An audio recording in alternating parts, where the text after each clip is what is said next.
आज मेरा बर्थडे है। मैं जिस लड़की से 5 सालों से प्यार करता हूँ, आज मैं उससे मिलने जा रहा हूँ। मैं उसके लिए फ्लावर्स भी खरीद लेता हूँ। उससे ये फ्लावर्स जरूर से पसंद आएंगे। पर तभी जब मैं अपने रास्ते से गुजर रहा होता हूँ, मैं उसी लड़की को एक लड़के के साथ होटल से निकलता हुआ देखा हूँ। वो लोग एक दूसरे के काफी करीब खड़े होते हैं और उसके बाद वो दोनों किस भी करते हैं। ये सब होता हुआ मैं देख लेता हूँ। जैसे ही मेरी क्रश मुझे नोटिस करती है, वो तुरंत कहने लग जाती है, क्या तुम मेरा पीछा कर रहे हो? मुझे ये सब देखकर अपनी आंखों पर भरोसा नहीं हो रहा होता। मैं उससे कहता हूँ, मैं 5 सालों से तुम्हारे पीछे पड़ा था। आज मेरा बर्थडे है। तुमने मुझसे कहा था कि तुम मुझसे अभी नहीं मिल पाओगी क्योंकि तुम बिजी हो, पर तुम इस लड़के के साथ होटल में क्या कर रही थी? ये सुनने के बाद मेरी क्रश कहती है, क्या मजाक कर रहे हो? मैंने तुम्हें कभी भी सीरियस नहीं लिया। तुम बस एक सिंप हो और मुझे तुम्हारा बर्थडे क्यों याद रखना चाहिए? ना ही तुम अमीर हो और ना ही तुम हैंडसम हो। ये सुनने के बाद मैं एम्बेरस हो जाता हूँ। वो मेरा और मजाक उड़ाती है। दोबारा से मेरा पीछा मत करना। मुझे तुम में कोई भी इंटरेस्ट नहीं है। तुम्हें देखकर मुझे घिन आती है। मेरी नजरों के सामने से दूर हो जाओ और मुझे और गुस्सा मत दिलाओ। ये कहते हुए वो मुझे थप्पड़ मार देती है, जिसकी वजह से मेरे हाथों में जो फूल थे वो गिर जाते हैं और वो यहीं पर नहीं रुकती। वो उन फूलों पर पैर रखती है और उन्हें कुचल देती है। ये देखने के बाद मैं पूरा टूट जाता हूँ और मैं उससे कहता हूँ, मुझे अब जाकर समझ आया कि तुम किस टाइप की लड़की हो। अगर मैं तुम्हारे पीछे दोबारा आता हूँ तो फिर पक्का मैं कुताऊँ। ये कहकर मैं जाने लगता हूँ। ये सुनने के बाद मेरी क्रश कहती है, वो देखो तो अब ये एटीट्यूड दिखा रहे हैं। उसके साथ जो लड़का होता है वो कहता है, अरे तुम उसके बारे में टेंशन मत लो, वो बस एक सिंप है, चलो हम लोग चलते हैं। मैं रास्ते पे चलते हुए कह रहा होता हूँ, मेरी कॉलेज लाइफ इतनी ज्यादा अच्छी थी और मैं उसे ऐसे जी रहा हूँ। मैं एक ऐसी लड़की के पीछे पड़ा था जिसके लिए मैं कुछ भी कर दूं तब भी उसे फर्क नहीं पड़ेगा। 5 साल उस पर बर्बाद करने के बाद मैं कसम खाता हूँ कि मैं सिंगल मर जाऊंगा, पर मैं दोबारा खुद से किसी लड़की के पीछे नहीं भागूंगा। तभी मेरे साथ कुछ होता है। सिम सिस्टम को एक्टिवेट किया जा रहा है। कॉन्ग्रेचुलेशन, आपको सिम सिस्टम से जोड़ दिया गया है। आपको पहला सिम फंड मिला है 1 मिलियन। आपका मेन क्वेस्ट है, आपको सारी लड़कियों को अपने पीछे पागल करना है और अगर आप इस चीज में फेल होते हैं तो आपका सारा सिम फंड फ्रीज कर दिया जाएगा। मुझे इस सिस्टम को देखकर काफी गुस्सा आता है और मैं कहता हूँ, मैंने अभी अभी फैसला किया था कि मैं सिम्प नहीं बनूंगा और अब जाकर मुझे ये सिस्टम मिल रहा है। और आखिर ये सिम सिस्टम है क्या? उसके बाद मैं उस सिस्टम को ओपन करता हूँ और उसे समझने लगता हूँ। बेसिकली मुझे सिम फंड से जो पैसा मिलेगा उसका इस्तेमाल करके मुझे सुंदर सुंदर लड़कियों को पटाना है। पर अब मुझे लड़कियों का पीछा करने में कोई इंटरेस्ट नहीं है। तो ये 1 मिलियन जो कि मुझे सिम फंड से मिला है, मैं इसे खुद के लिए इस्तेमाल करूंगा। ये सिस्टम मुझे क्रेडिट कार्ड देता है जिसमें वो 1 मिलियन होते हैं जो कि मुझे इस सिस्टम ने दिए हैं। मैं एक सुपर मार्केट जाता हूँ और पहले तो वहाँ से कुछ कैंडीज खरीदता हूँ। सिस्टम मुझे तुरंत वार्निंग देता है कि मैंने 12 युआन खर्चा कर दिया है, पर इससे कोई भी लड़की इंप्रेस नहीं हुई। ये देखने के बाद मैं समझ जाता हूँ कि ये सिस्टम मुझे सिर्फ वार्निंग्स देगा, ना कि कोई रियल पनिशमेंट। मैं इस सिस्टम की बात नहीं मानने वाला और ये मेरा कर भी क्या लेगा। इसके बाद मैं इस सुपर मार्केट से बहुत सारी खाने की चीजें खरीदने लगा हूँ। सिस्टम मुझे वार्निंग दिए जा रहा था पर मैं उसकी बात नहीं सुनता हूँ। मैं उस सुपर मार्केट से बाहर निकलता हूँ और कहता हूँ, खुद पर पैसे खर्च करने में काफी मजा आता है और ये तो अभी बस शुरुआत है। अब मैं कुछ ज्यादा ही महंगी चीजें खरीदने वाला हूँ। मैं कपड़ों की शॉप में जाता हूँ और वहाँ पर एक सूट ट्राई करता हूँ। अपने आप को मिरर में देखा और मैं काफी अच्छा दिख रहा होता हूँ। मैं इस आउटफिट को खरीद लेता हूँ। तभी उस कपड़ों की शॉप में 2 लड़कियां आती हैं। उसमें से एक लड़की मुझे देखते ही पहचान जाती है। मुझे देखते हुए वो दूसरी वही लड़की से कह रही होती है, ये तो हमारे कॉलेज का लिन चुआन है जो कि हमारी डिपार्टमेंट ब्यूटी क्वीन जैंग के पीछे पड़ा था। उस लड़की के साथ जो दूसरी वाली लड़की होती है वो काफी ज्यादा सुंदर होती है। वो मुझे देखकर कह रही होती है, क्या सच में ये वही लड़का है? पर जैसा रूमर्स में था ये उससे काफी अलग दिख रहा है। जैसे ही वो ये चीज कहती है, सिस्टम मुझे बताता है कि मेशिंग का अफेक्शन पास से बढ़ गया है। वो तुरंत मुझे उस लड़की की पूरी इन्फॉर्मेशन दे देता है। नाम ये मेशिंग, उम्र 22 साल, लुक्स में 8.3 आउट ऑफ 10। इस लड़की को देखते ही मैं अपने मन में कहता हूँ, ये तो जिंगहा यूनिवर्सिटी की कैंपस ब्यूटी है। ये मेशिंग आखिर मुझे देखने के बाद इसका अफेक्शन क्यों बढ़ गया? अब मुझे इस सिस्टम का मोटिव समझ आ गया। जब मैं कपड़े खरीद रहा था तब मुझे कोई भी सिस्टम ने वार्निंग नहीं दी। तो यही तरीका है लड़कियों को इम्प्रेस करने का। इसका मतलब है मुझे धीरे धीरे सारा पैसा खुद पर खर्च करना है और उसे देकर ये लड़कियां मेरे पास आ ही जाएंगी। मैं जब उस स्टोर से निकल रहा होता हूँ तभी मेशिंग मुझसे कहती है, लेन चुआन, क्या तुम यहाँ पर शॉपिंग करने आए हो? तुम इन कपड़ों में काफी अच्छे लग रहे हो। मैं ये सुनने के बाद उससे कहता हूँ, मुझे फैशन के बारे में इतना कुछ पता नहीं। इस स्टोर की सेल्स वुमेन ने मुझे जो भी रिकमेंड करा मैंने उसे ले लिया। मुझे अभी भी जूते और घड़ी लेनी है। ये मेशिंग, तुम्हारा फैशन सेंस काफी अच्छा है, क्या तुम मेरी मदद करोगी शॉपिंग करने में? ये सुनने के बाद मेशिंग कहती है, फिक्र मत करो, मेरी चॉइसेस काफी अच्छी होती हैं। तुम्हारा आज का बजट कितने का है? ये सुनने के बाद मैं उससे कहता हूँ, करीब 5 से 6 लाख। ये सुनकर वो दोनों लड़कियां शॉक हो जाती हैं और मेरे लिए इनका अफेक्शन भी नहीं बढ़ता। ये लड़कियां पक्का सोच रही होंगी कि मैं झूठ बोल रहा हूँ। खैर, मेशिंग मुझसे कहती है, क्या तुम साथ में शॉपिंग करना चाहोगे? मैं कहता हूँ, क्यों नहीं, ये तो मेरे लिए ही अच्छा है। इसके बाद मैं अपने मन में सोचता हूँ, यही मेरा मौका है इसका अफेक्शन बढ़ाने का। उसके बाद हम एक दूसरी शॉप में जाते हैं। मेशिंग एक बेल्ट को उठाती है और कहती है, ये बेल्ट तुम पर काफी अच्छी लगेगी। मैं तुरंत अपना कार्ड निकालता हूँ और जाकर इस बेल्ट को तुरंत खरीद लेता हूँ। ये बेल्ट 4800 युआन की होती है, पर मुझे क्या, इसके पैसे तो सिस्टम दे रहा है। खैर, ये करने के बाद मेशिंग का अफेक्शन वापस से 5 से बढ़ा दिया जाता है। उसके बाद हम एक जूतों की शॉप में जाते हैं। मेशिंग मुझे कुछ स्नीकर्स रिकमेंड करती है। मैं उन्हें भी तुरंत खरीद लेता हूँ। ये जूते 7300 युआन के होते हैं। मेशिंग का अफेक्शन वापस से बढ़ता है। उसके बाद हम एक घड़ी की शॉप में जाते हैं। मेशिंग एक रोलेक्स की वॉच को उठाती है और कहती है, ये वॉच अच्छी तो है पर ये काफी महंगी है, क्या तुम ये लेना चाहोगे? मैं मेशिंग से कहता हूँ, मुझे तुम्हारी चॉइस पर विश्वास है, और मैं उस घड़ी को भी खरीद लेता हूँ। मैं पैसों में अंधा हो चुका हूँ। खैर, ये घड़ी 5,28,000 युआन की होती है। मेशिंग अब मुझसे अच्छा खासा इंप्रेस हो रही होती है। उसका अफेक्शन वापस से बढ़ जाता है। मैं उन दोनों लड़कियों के साथ शॉप से बाहर निकलता हूँ और अपने मन में सोचता हूँ, मैंने अभी तक अपने पैसों को लड़कियों पर खर्चा नहीं करा है। मेरा पहला मेन क्वेस्ट कंप्लीट होने वाला है। असल में तो मैं पैसों से लड़कियों के लिए सामान नहीं खरीदना है, बल्कि खुद महंगे सामान खरीद कर उनके आगे शो ऑफ करना है। तभी मेरे सामने मेरी क्रश और उसका बॉयफ्रेंड आ जाता है। वो मुझे देखते ही तुरंत चिल्लाने लगती है, लिन चुआन, आखिर तुम मेरा पीछा क्यों कर रहे हो? तुमने तो कहा था कि तुम अब से मेरा पीछा करना बंद कर दोगे और अब तुम मुझे स्टॉक कर रहे हो। मैं ये सुनने के बाद कहता हूँ, सच में तुम थोड़ी पागल हो। मैं इस मॉल में शॉपिंग करने के लिए आया था। पीछे मेशिंग को उसकी दोस्त बताती है, यही लड़की जैंग यान है जिसके पीछे 5 सालों से लिन चुआन पड़ा हुआ था, पर अब ऐसा लगता है कि इसने उसका पीछा छोड़ दिया है। जैंग यान अभी भी बोलना नहीं बंद कर रही होती और वो कह रही होती है, तुम इनोसेंट बनने का ट्राई मत करो। अगर तुम यहाँ पर मेरा पीछा नहीं कर रहे हो तो तुम इस फैंसी मॉल में क्या कर रहे हो? तुम्हारी तो यहाँ से कुछ खरीदने की औकात भी नहीं है। इस लड़की की बातें सुनकर मैं सच में रेज बेट हो जाता हूँ। मुझे काफी गुस्सा आता है और मैं कहता हूँ, तुम क्या बकवास कर रही हो? क्या ये मॉल तुम्हारे बाप का है जो मैं यहाँ पर नहीं आ सकता? ये सुनने के बाद जैंग यान वहीं खड़ी की खड़ी रह जाती है। तभी उसका बॉयफ्रेंड मुझसे बोलता है, लिन चुआन, मैं तुझे वार्निंग दे रहा हूँ, जैंग यान से दूर रह। अगर तुम दोबारा उसका पीछा करते हो तो मैं पुलिस को बुलाऊंगा और तुम्हें जेल के अंदर करवा दूंगा। मैं उसके बॉयफ्रेंड से कहता हूँ, तुझे जो समझना है समझ, मैं बस यहाँ पर एक फ्रेंड के साथ शॉपिंग कर रहा था। ये सुनने के बाद जैंग यान कहती है, क्या तुम कोई दूसरा बहाना नहीं बना सकते हो? कौन लड़की भला तुम्हारे साथ शॉपिंग करना चाहेगी? ये सुनते ही मेशिंग आगे बढ़ती है। वो एक स्माइल के साथ आगे आती है, मेरा हाथ पकड़ती है और मुझसे कहती है, लिन चुआन, क्या हुआ? ये लोग तुम्हें रोके हुए क्यों हैं? मैं उससे कहता हूँ, अरे ये कुछ भी नहीं है, ये लोग बस पागल हैं। मेशिंग कहती है, अगर ये कुछ जरूरी नहीं है तो चलो हम वाले स्टोर को भी जाकर चेक करते हैं। मैं मेशिंग से कहता हूँ, तुम्हारा शुक्रिया मेरी शॉपिंग में मदद करने के लिए। आगे एक ब्यूटी सैलून है, तुमने आज मेरे लिए इतना करा, इसीलिए तुम्हारे ब्यूटी ट्रीटमेंट के पैसे मैं दूंगा। ये कहकर मैं उन दोनों लड़कियों के साथ आगे जाने लगा हूँ। जैंग यान और उसका बॉयफ्रेंड दोनों ही मेशिंग को पहचान जाते हैं। वो लोग काफी हैरान होते हैं और वो लोग कहते हैं, ये तो मेशिंग है, जियांगहाई यूनिवर्सिटी की सबसे खूबसूरत लड़की, हर लड़का उसे पसंद करता है। मुझे यकीन नहीं हो रहा कि वो लिन चुआन के साथ शॉपिंग कर रही है। जैंग यान का बॉयफ्रेंड कह रहा होता है, पर लिन चुआन तो एक गरीब फैमिली से बिलोंग करता है, तो आखिर इतने महंगे मॉल में वो शॉपिंग कैसे कर पा रहा है? जैंग यान कहती है, मुझे भी यकीन नहीं हो रहा, चलो इनका पीछा करते हैं। मैं उस ब्यूटी सैलून में जाता हूँ जिसकी मैंने बात करी थी और वहाँ पर जाकर उन दोनों लड़कियों के लिए स्किन केयर का पैकेज खरीद देता हूँ जो कि 2000 युआन का होता है। जैंग यान दूर से ये सब देख रही होती है और वो कहती है, उसने स्किन केयर के इतने महंगे पैकेज को बिना सोचे समझे खरीद लिया। आखिर लिन चुआन के पास इतना ज्यादा पैसा आया कब? मैं सैलून के अंदर सोफे पर बैठा होता हूँ, मैं लग्जरी ब्रांड्स की चीजों से चमक रहा होता हूँ। जैंग यान मुझे देख रही होती है, वो मेरी घड़ी भी देख लेती है। उसे यकीन नहीं हो पा रहा होता कि मैंने रोलेक्स की इतनी महंगी वॉच कैसे खरीद ली। सिस्टम मुझे जैंग यान के बारे में बताता और कहता है, इस लड़की का नाम जैंग यान, लुक्स में 8 आउट ऑफ 10। पोस्ट को देखने के बाद जैंग यान का अफेक्शन 5 से बढ़ गया है। ये देखकर मैं हैरान हो जाता हूँ क्योंकि मैंने इस लड़की के लिए उन 5 सालों में हर एक चीज करी थी, तब भी मैं इसे जरा सा भी पसंद नहीं आया और आज सिर्फ मुझे देखने के बाद इसका अफेक्शन बढ़ गया। सच में पैसों से तुम कुछ भी कर सकते हो। मैं उस सैलून से अपना हेयर कट भी करवा लेता हूँ और उसके बाद उस सैलून से बाहर निकलता हूँ। मेशिंग भी मेरे साथ बाहर निकलती है। मुझे ऐसे देखने के बाद वो अपने मन में सोच रही होती है, लिन चुआन की शक्ल पहले से ही काफी अच्छी थी, पर इसने कभी अपने ऊपर ध्यान नहीं दिया और अब जब इसने खुद के ऊपर पैसे खर्चा किया तो ये अचानक से इतना अच्छा दिखने लगा। मेशिंग का अफेक्शन वापस से बढ़ता है। जैंग यान और उसका बॉयफ्रेंड अभी भी मेरा पीछा कर रहे होते हैं। मुझे देखने के बाद जैंग यान बोलती है, ये तो अजीब है, मैंने कभी नोटिस क्यों नहीं किया कि लिन चुआन इतना हैंडसम है। जैंग यान का अफेक्शन भी दोबारा से बढ़ता है क्योंकि जैंग यान मुझे घूरे जा रही थी। ये देखकर उसके बॉयफ्रेंड को जेलसी होती है। मैं अपने मन में कहता हूँ, शायद से खुद के ऊपर खर्च करना बेटर है किसी और पर खर्च करने से। मैं अपनी घड़ी देखता हूँ और काफी ज्यादा टाइम हो चुका होता है। मैं उन दोनों लड़कियों से कहता हूँ, तुम लोगों को जरूर से भूख लगी होगी है ना? मैंने सुना है कि ऊपर वाले फ्लोर में काफी अच्छा रेस्टोरेंट है, मेरे साथ चलना चाहोगी वहाँ पर खाने के लिए? मेशिंग कहती है, क्या तुम उस फेवरेट रेस्टोरेंट की बात कर रहे हो जो कि ऊपर है? वो रेस्टोरेंट तो काफी ज्यादा महंगा है, हम किसी और सस्ते वाले में भी जा सकते हैं। तुमने पहले ही हमारे लिए सैलून में पैसे खर्च करे हैं। पर मैं मेशिंग से कहता हूँ, अरे कोई बात नहीं, डिनर मेरी तरफ से है। जैंग यान भी दूर से ये सुनती है। वो अपने बॉयफ्रेंड से कहती है, हे जून, मुझे भी उस रेस्टोरेंट में जाना है। ये सुनने के बाद जून कहता है, जैंग यान, तुम्हें लिन चुआन से हर चीज में कम्पीट करने की जरूरत नहीं है। ये सुनते ही जैंग यान गुस्सा हो जाती है और कहती है, मुझसे ये मत कहना कि तुम लिन चुआन से भी गरीब हो,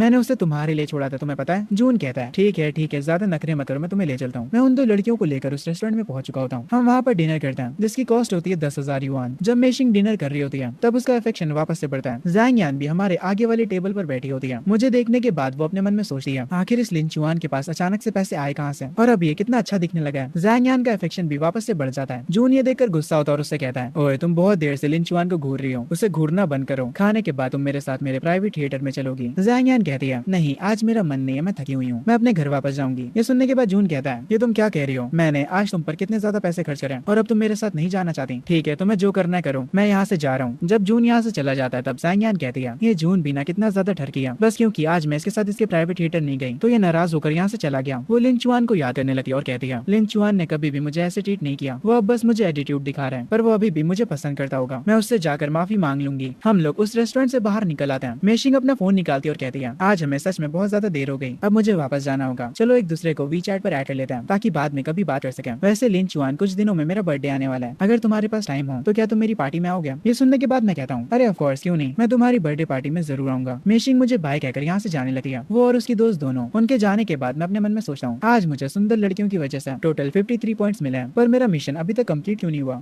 क्या मुझे सिम फंड के पूरे 1 मिलियन खर्चा करने होंगे? तभी पीछे से जैंग यान भागते हुए आती है। वो मुझे आवाज देकर रोकती है। इसको देखने देखने के बाद मैं अपने मन में कहता हूँ, आखिर ये लड़की मेरा पीछा क्यों कर रही है। ज़ैंग यान मेरा हाथ पकड़ के मुझे रोक लेती है और मुझसे कहती है, लिन चुआन आखिर तुम आज मेशिंग के साथ क्यों घूम रहे थे, तुम्हारे और उसके बीच क्या चल रहा है। मैं उससे कहता हूँ कि इससे तुम्हें क्या मतलब है। वो कहती है, लिन चुआन क्या तुम मुझसे गुस्सा हो। मैं जानती हूँ कि मैं तुम्हारे साथ तुम्हारे बर्थडे पर नहीं थी, मैं उस दिन जून के साथ थी। मैंने तुम्हारी फीलिंग्स को हट किया है, पर तुमने भी तो मुझसे ये छुपाया कि तुम इतने ज्यादा अमीर हो। ये तो और बुरी बात है। तुमने पहले कभी मुझे कोई भी एक्सपेंसिव चीज खरीद के नहीं दी, तब भी मैंने तुम्हें कुछ नहीं कहा। हाँ ठीक है, मैं जून के साथ होटल में गई थी, पर तुम भी तो मेशिंग के साथ आज घूम रहे हो, और आज सिर्फ तुम्हारे लिए। मैं जून के साथ उसके प्राइवेट मूवी थिएटर नहीं गई। चलो हम एक काम करते हैं, हम एक दूसरे को माफ कर देते हैं और पहले जैसे बन जाते हैं। अगर तुम मुझे पहले जैसे ट्रीट करते हो तो मैं तुम्हारी गर्लफ्रेंड भी बन सकती हूँ। मैं उसकी बातों पर ध्यान नहीं देता हूँ और एक बैग के स्टोर में चला जाता हूँ। ज़ैंग यान भी मेरे पीछे आती है। वो मेरे पीछे चलते हुए मुझसे कहती है, क्या तुम माफी मांगने के लिए मुझे कोई गिफ्ट खरीद के दोगे। ये सुनने के बाद मैं कहता हूँ, मुझे अब तुमसे कोई मतलब नहीं है, तो मैं तुमसे माफी क्यों मांगूंगा। ज़ैंग यान मेरी बातों पर ध्यान नहीं देती है और जाकर एक महंगी बैग को देखने लगती है। वो उसे हाथ में पकड़ कर कहती है, मुझे पता है कि तुम ये सारी चीजें इसलिए कह रहे हो क्योंकि तुम मुझसे गुस्सा हो, पर मुझे पता है कि तुम अभी भी मेरी चिंता करते हो। अगर तुम मेरे लिए ये $13,000 का बैग खरीद देते हो तो मैं दोबारा से तुम्हारे साथ आ जाऊंगी। इस बार मैं ज़ैंग यान की बातों पर ध्यान नहीं देता हूँ और एक बैग खुद से पसंद करता हूँ और उसे उठाता हूँ। मैं उस पागल औरत पर ध्यान नहीं देता हूँ। मैं उस बैग को काउंटर की तरफ ले जाता हूँ और अपना कार्ड निकालकर उस बैग को खरीद लेता हूँ। ये देखकर ज़ैंग यान गुस्सा हो जाती है और कहती है, तुमने खुद के लिए $18,000 का बैग खरीदा है और तुम मेरे लिए $13,000 का बैग भी नहीं खरीद सके हो। ये सुनने के बाद मैं ज़ैंग यान से कहता हूँ, जिन लड़कों के साथ तुम होटल जाती हो उनसे गिफ्ट मांगो, ना कि मुझसे। क्या तुम्हारे पास थोड़ी सी भी शर्म बची है, भिखारी कहीं की। ये सुनने के बाद ज़ैंग यान को गुस्सा आता है और वो कहती है, ठीक है, मुझे तुमसे कोई बात नहीं करनी। मैंने ज़ैंग यान की बेइज्जती करी, फिर भी उसका अफेक्शन 2 से बढ़ जाता है। मैं सोचने लग जाता हूँ, क्या उसकी बेइज्जती जब होती है तब उसे अच्छा लगता है। खैर, उसके बाद मैं अपने घर आ जाता हूँ और अपने बेड पर लेट जाता हूँ। सिस्टम मुझे बताता है, कांग्रेचुलेशन, आपने पहला क्वेस्ट कंप्लीट कर लिया है। आपको $1,00,000 एक्स्ट्रा बोनस मिलता है और आप एक लॉटरी ड्रॉ भी कर सकते हैं। मैं उस ड्रॉ के अंदर के रिवॉर्ड्स को देख रहा होता हूँ। उसमें एक बॉडी रिफाइनिंग पिल भी होती है और कुछ रेयर बिगिनर्स आइटम भी। मैं अपने लक को देखने के लिए ट्राई करता हूँ और उस लॉटरी को ड्रॉ करता हूँ। उस लॉटरी ड्रॉ से मुझे 5 एक्स्ट्रा स्टेट पॉइंट्स मिलते हैं। ये रिवॉर्ड इतना भी कुछ खास नहीं था, पर फिर भी काफी अच्छा है। मैं उन 5 एक्स्ट्रा पॉइंट्स को अपने स्टेट्स में ऐड कर लेता हूँ और मेरे स्टेट्स कुछ ऐसे हो जाते हैं, फिजिक्स 11, स्ट्रेंथ 9, एजिलिटी 11 और इंटेलिजेंस 12। इसके बाद मुझे मेरी बॉडी थोड़ी लाइट फील होने लगती है। अगर मुझे और स्टेट्स पॉइंट मिलते रहे तो शायद से मैं सुपरमैन भी बन सकता हूँ। तभी सिस्टम का मुझे नोटिफिकेशन आता है, सिम सिस्टम का सेकंड राउंड शुरू हो चुका है। आपको 10 मिलियन सिम फंड मिलता है और अगर आप ये राउंड क्लियर कर लेते हैं तो एक्स्ट्रा रिवॉर्ड में आपको $2,00,000 मिलेंगे और 2 और लॉटरीज के ड्रॉ, और उस 1 मिलियन में से जितना भी सिम फंड आपके पास बचा था हम उसे फ्रीज कर रहे हैं। मैं तुरंत ये देखने के बाद अपने बेड से उठ जाता हूँ। मुझे पहले 1 मिलियन मिले थे, पर इस बार डायरेक्ट 10 मिलियन। मुझे इन पैसों से इस बार क्या खरीदना चाहिए। अगले दिन मैं कार शोरूम में जाता हूँ। इस कार स्टोर में जो लड़की काम करती है वो मुझे पहले से जानती है और ये भी जानती है कि मैं ज़ैंग यान के पीछे पागल था, तो वो मुझे इतना सीरियस नहीं लेने वाली। पर मैं इस लड़की के अफेक्शन को भी बढ़ा सकता हूँ और मुझे वैसे भी ये कार खरीदनी है, मतलब एक तीर से 2 निशान है। मैं उस कार शोरूम के अंदर जाता हूँ। मुझे उस लड़की की एक दोस्त नोटिस कर लेती है। वो कहती है, ये तो वही सिम है ना, लिन चुआन। मैं आसपास की कार्स को देखने लग जाता हूँ। मुझे देखने के बाद बिनशिंग कहती है, लिन चुआन तो कोई मॉडल लग रहा है, मैंने अभी तक कुछ करा भी नहीं। और बिनशिंग का अफेक्शन 5 से बढ़ जाता है। सिस्टम तुरंत मुझे उसकी इन्फॉर्मेशन देता है, नेम शिन बिनशिंग, लुक्स में 8.5। बिनशिंग मेरे पास आती है और कहती है, लिन चुआन तुम कौन सी कार लेने में इंटरेस्टेड हो। मैं उससे पूछता हूँ, यहाँ पर सबसे अच्छी कार कौन सी है। वो मुझे कार रिकमेंड करती है और वो कार मर्सिडीज की लेटेस्ट मॉडल होती है। वो मुझे उस कार को दिखाने लग जाती है। उस कार का प्राइस होता है 3.7 मिलियन। वो मुझसे पूछती है कि मुझे ये कार कैसी लगी। मैं तुरंत कह देता हूँ, मैं डायरेक्ट इस कार को खरीद रहा हूँ। ये सुनने के बाद बिनशिंग शॉक हो जाती है। मैं उससे कहता हूँ, तुम वहाँ पर फ्रीज क्यों गई, चलो चलकर कॉन्ट्रैक्ट साइन करते हैं। मैं इस कार को पैसे देकर खरीद लेता हूँ और हम कॉन्ट्रैक्ट भी साइन कर देते हैं। बिनशिंग उस कॉन्ट्रैक्ट को अपने हाथ में पकड़े होती है। उसकी एक दोस्त कहती है, इस लड़के के लिए कार खरीदना कितना ईजी था। वहाँ की एक एम्प्लॉय कहती है, ये 3.7 मिलियन की कार थी, ना कि 370 की जो इसने इतनी आसानी से खरीद ली। मैं उन लोगों के सामने खड़ा होता हूँ और उन लोगों से कहता हूँ, अब मैं एक टेस्ट ड्राइव पर जाना चाहता हूँ, क्या तुम लोग मेरे साथ किसी को भेज सकते हो। मैं उसके अलग से पैसे दूंगा, मुझे बस मॉल जाना है। तो इस शोरूम में से कौन मेरे साथ जाना चाहेगा। बिनशिंग की दोस्त उसे आगे करने लगी और कहती है, यही तुम्हारा मौका है, इसके साथ तुम जाओ। बिनशिंग भी आगे आकर कहती है, अभी तो हर कोई काम में बिजी है, पर मैं थोड़ी देर में फ्री हो जाऊंगी और वैसे भी मुझे भी वहाँ से कुछ शॉपिंग करनी है, और क्या हमारे साथ मेरी दोस्त भी चल सकती है। मैं कहता हूँ, हाँ कोई दिक्कत नहीं है, जितने ज्यादा लोग उतना ज्यादा अच्छा, और अपने आसपास सुंदर लड़कियां किसे नहीं पसंद। आगे हम लोग उस मॉल के लिए निकल पड़ते हैं। हम थोड़ी ही देर में वहाँ पहुंच जाते हैं। बिनशिंग की दोस्त काफी खुश होती है और कहती है, फाइनली ये पहली बार था जब मैं मर्सिडीज में बैठी। तभी मेरे फोन पर ज़ैंग यान का मैसेज आता है। वो उस मैसेज में कह रही होती है, लिन चुआन मैं तुम्हें एक और मौका दे रही हूँ, तुम मुझसे अभी भी माफी मांग सकते हो। ये देखकर मुझे गुस्सा आता है और मैं तुरंत उसे ब्लॉक कर देता हूँ। बिनशिंग मुझे ऐसे देखकर कहती है, लिन चुआन तुम्हें क्या हुआ है। मैं उससे कहता हूँ, कुछ नहीं, बस एक फालतू का मैसेज था, क्या तुम लोग मेरे साथ चाय पीना चाहोगी। ये सुनने के बाद बिनशिंग कहती है, तुम्हारा शुक्रिया लिन, पर मैं चाय नहीं पी सकी, मैं अभी डाइट पर चल रही हूँ। तभी यहाँ पर बिनशिंग का एक दोस्त आता है। वो उससे पूछता है कि बिनशिंग तुम यहाँ पर क्या कर रही हो। बिनशिंग मुझे इंट्रोड्यूस करवाते हुए कहती है, मैं यहाँ पर मेरे कॉलेज के दोस्त के साथ आई हूँ, इसका नाम है लिन चुआन, हम यहाँ पर शॉपिंग करने आए, तुम हमें ज्वाइन क्यों नहीं करते। जो लड़की बिनशिंग के दोस्त के साथ होती है वो कहती है, हम लंच करने जा रहे थे, तुम लोग हमें ज्वाइन क्यों नहीं करते। ये सुनने के बाद मैं कहता हूँ, हाँ क्यों नहीं, लंच के बाद मेरी तरफ से हम सब स्पा में जा सकते हैं। खैर उसके बाद हम एक रेस्टोरेंट में आ जाते हैं। वो लड़की जो बिनशिंग के साथ ही वो कहती है, तो लिन चुआन तुमने कौन सी कार खरीदी। मेरी फैमिली का भी कार का बिजनेस है, अगर तुम कभी कोई और कार खरीदने में इंटरेस्टेड हो तो मुझे जरूर बताना। मैं उससे कहता हूँ, मैंने इस बार भी कभी कोई महंगी कार नहीं खरीदी है। मैंने बस एक बेसिक सी कार खरीदी है, बस इधर उधर घूमने के लिए, और अभी के लिए मैं कुछ और खरीदना नहीं चाहता। बिनशिंग की जो दोस्त होती है वो मेरे मुंह से बेसिक कार सुनकर शौक हो जाती है और अपने मन में कहती है, ये लड़का $3.7 मिलियन